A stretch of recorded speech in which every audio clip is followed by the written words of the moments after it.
სალამი მოგესალმებით, ვაგრძელებთ ჯონ მაკარტურის საუბრების ქართულ ენაზე ატვირთვას, ეს არის ბიბლიური კითხვები და პასუხები.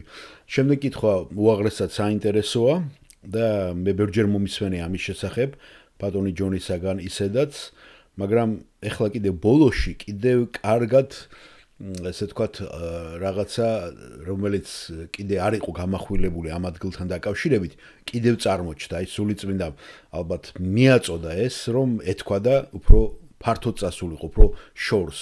მას უყვარს ხოლმე ესეთი ნათქვამი, რომ ნაბიჯი წინ გადავდგათ კიდე შემეცნებაში. და ჩემთვის ძალიან საინტერესო იყო და ძალიან ლოგიკური სხვათა შორის, იმიტომ რომ ბიბლიაში ბევრი რამე შეიძლება პირდაპირ გაგებით არ არის ხო, ან პირველ წაკითხვაზე ჩვენ ვერ ვნახოთ. და სიღრმეებში რომ შევდივართ უკვე მერე და მერე გვიხსნის სულიწმინდა ჩვენ, რომ ის ნათქვამი რაც არის, უფრო სიღრმისეულად დავინახოთ, ვიდრე ეს შანს ზედაპირს. აი მოდით მოусვინოთ, რას ამბობს რიჩარდი. რიჩარდი სვავს კითხვას მათეს სახარების მე-18 თავთან დაკავშირებით. მე და ესე დავასათავრე, რა იგულისხმება ამაში? მაშინ იყოს იგი შენთვის, როგორც წარმართი ან მებაში. ლაპარაკია ძმაზე, რომელსაც გაივლის იმ დისციპლინას და ჩვენ ახლა მოვისმენთ ზუსტად მაგას, როგორ უნდა მოვექცეთ მას და რას ნიშნავს მოვექცეთ მას როგორც წარმართს და როგორც მებაშეს. აბა მოусვინოთ რიჩარდ ჩვენ. მე მაქვს შეკითხვა მათეს მე-18 თავთან დაკავშირებით მე-15 და მე-17 მუხლები. ეს დაკავშირებულია შენ სულიერ ძმასთან, როდესაც მას უპირისპირდები და ის ცოდვაშია. რომ არის სამი ნაბიჯი, სამი ეტაპი, რომელიც ასახულია ამ პასაჟებში. და ჯონი აწყვეტინებს, ეუბნება, რომ სინამდვილეში არის 4. დიახ, მე-4. საბოლოო არის, ჯონი მაკარტური ეხმარება, საბოლოო არის მათი გვერდზე გაწევა.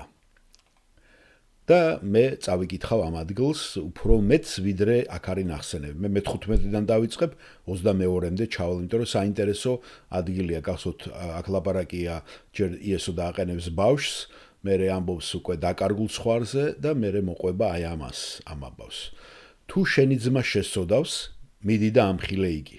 როცა მარტონი იქნებით, თუ გაიგონებს, შეგიძენია შენი ძმა. ხოლო თუ არ გაიგონებს, წაიყოლე კიდევ 1 ან 2 სხვა, რათა 2 ან 3 მოწმის პირით განმტკიცდეს ყოველი სიტყვა. თუ არც მათ გაუგონებს, ეკლესიას უთხარი. ხოლო თუ არც ეკლესიას გაუგონებს, მაშინ იყოს იგი შენთვის როგორც წარმართი და ან მებაჟე. ნახეთ, ეს იესომ რაც თქვა. და მე კიდე გავაგრძელებ, ჭეშმარიტად გეუბნები თქვენ, რასაც დედამიწაზე შეკრავთ, ზეცაში შეკრული იქნება, ხოლო რასაც გახსნით დედამიწაზე, გახსნილი იქნება ზეცაშიც. ასევე ჭეშმარიტად გეუბნები თქვენ, თუ ორი თქვენგანი შეთანხმდება დედამიწაზე ნებისმიერ რამეზე და ითხოვენ, მიეცემათ მათ ჩემი მამისაგან, რომელიც ზეცაშია. ვინაიდან სადაც 2 ან 3-ია შეკრებილი ჩემი სახელით, მეც იქა ვარ მათ შორის.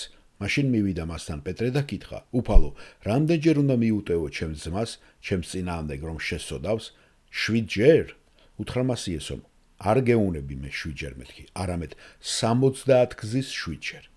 და აგრძელებს რიჩარდი. ჩემი შეკითხვა მდგომარეობს იმაში, ჯონ, თუ რას ნიშნავს? უნდა მოვეპყრათ მათ, როგორც მებაჟეებს და წარმართებს.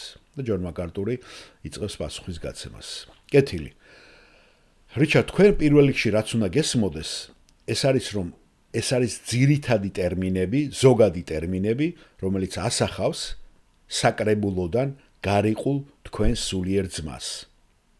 Gentile, ანუ წარმართი, აქ გამოიყენება არა რასობრივი, არა ეთნიკური თვალსაზრისით, ან შეურაცხყოფის, არამედ ურწმუნოების, შეთანხმების, აღთქმის მიღმა პიროვნება, ყოფი პიროვნების მნიშვნელობით.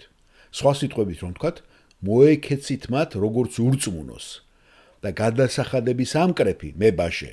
გახსოვთ ხომ, ყველაზე საზიზღარი პიროვნება იყო ისრაელის ერში. ეხლა თქვენ რა უნდა გესმოდეთ მებაჟეს ამბავში, მე ბევრჯერ მომიყოლია ეს ისტორიული ის რეალობა რაც ხდებოდა მაშინ. იცით რომ რომმა დაიპყრო ისრაელი და მას ჰქონდა კონტროლი მასზე. და ის პროვინცია იყო რომის. სადაც დააყენეს პონტუს პილატე, რათა ყოფილიყო რომის გამგებელი და ყოფილიყო რომაული წესრიგი და რომაული კანონი გავრცელებული ამ ტერიტორიაზე. რომაული ოკუპაციის განსახორციელებლად მიმდინარეობდა გადასახადების აკრეფის პროცესი. და რაც მოხდა, იყო ის, რომ რომის მთავრობამ მიყიდა ეს პოზიცია, ეს ოფისები, ფრენჩაიზები, ესე ვთქვათ, ხო, შპს-ები სურველ ებრაელებს, მოხალისე ებრაელებს, რათა აეღოთ გადასახადი საკუთარი ხალხისაგან. არ ვიცი გახსოვთ თუ არა, ასევე გერმანიის ოკუპაციის დროსაც, ხო, საკონცენტრაციო ბანაკებში იყო გამოყოფილი მოხალისეები, იცით, ხო, რომლებიც მუშაობდნენ. ასევე საქართველოს ისტორიასაც თუ გაიხსენებთ, აქედანაც იყო, ხო, ის ქართველები, რომლებიც მუშაობდნენ დაუშვათ რუსულ იმპერიასთან, ასევე მერე საბჭოთა კავშირის, ნახეთ როგორ იყო მერე ეს გაგებული და აღქმული ერში, ხო? განსაკუთრებით პოლიციელები და ანუ უშიშროების აგენტები და პოლიტიკური კომუნისტური პარტიის წევრები. ხო, აქედანაც იმართლებდა თავს ქურდული გაგება და მენტალიტეტი, რომ ვითომ ისინი არ თანამშრომლობდნენ იმასთან. ეროვნული აფერის დაკრავდა მაგას. აბრაგები და კიდე სხვები.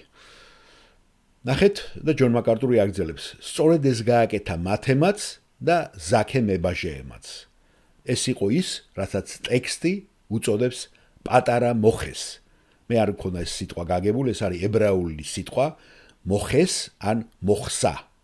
ესმით ებრაული და არის ამბობენ რომ დიდი იყო მაგალითად ზაქე, დიდი მოხსე და პატარა იყო მათეო. და ზოგი ამბობს პირიქით, ხო? დიდი მოხსე ნიშნავს პიროვნება, რომელიც ამ იმას რო იყიდიდა ამ უფლებას, ხო? სხვებს დაიქირავებდა კიდე მის ქვეშ და ამუშავებდა ამკრეფებად. მაგას დიდ მოხსეს უძახდნენ და პატარა მოხსე იყო, რომელიც პირდაპირ თვითონ იყო ჩართული ამ პროცესებშიო. ასე რომ შეიძლება ზაქე მოიაზრებოდეს მებაჟეების უფროსადაც, ხო? ერთგვარი მენეჯერი, სუპერვაიზერი ან ესე. და მოხეს ნიშნავს აკრეფას ნიშნავს რა, ლევი, აკრეფა. ის იყო გადასახადების ამკრეფი და ის იყო ადამიანი, რომელიც რომის სახელით ატყავებდა ადგილობრივ მოსახლეობას, თავის საკუთარი ერის წევრებს. ისინი პროცენტს იღებდნენ თავისთვის და იმ პროცენტს, რომელიც რომი ითხოვდა, აძლევდნენ რომს. ასე რომ რომლის უღლის ქვეშ დაჩაგრულ ებრაელებს ფაქტიურად ეგონათ და ესე უყურებდნენ მათ როგორც მოღალატეებს. ის განასახიერებდა მოღალატეს. აქ იყო ებრაელი, რომელიც ყიდულობდა ამ ფრენჩაიზს, რათა აეღო გადასახადები საკუთარი ხალხისაგან, რათა მერე გადაეხადა ეს ჩაგვრელი თავრობისათვის. გარდა ამისა, ისინი ავიწროვდნენ ხალხს ამ გადასახადების აღებით. გახსოვთ ზაქეს ამბავი, როდესაც იესო მიდის მის სახლში, ნახეთ, და ის დებს, მოინანიებს, აღსარებას გააკეთებს და დადებს ყველა სახის აღთქმა და დაპირებას, რომ 4-ჯერ უკან გადაუხდიდა ყველაფერს, რაც აიღო ხალხისაგან.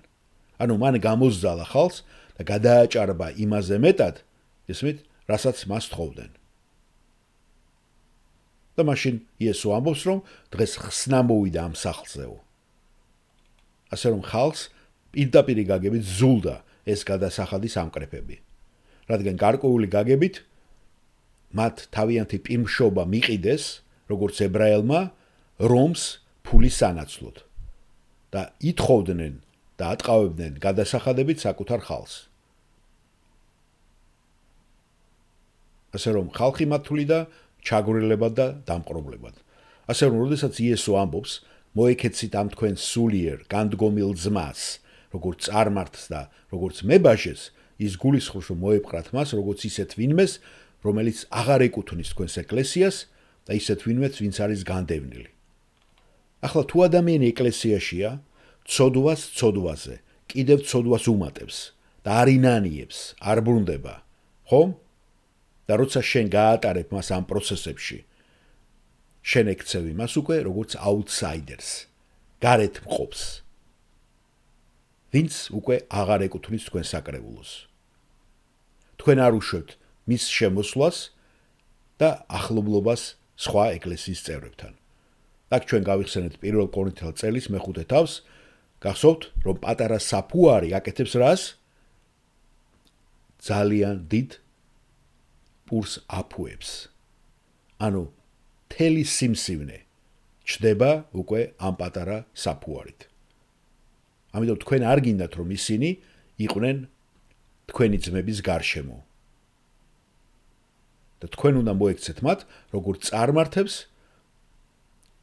რომლებიც გარიყულები არიან.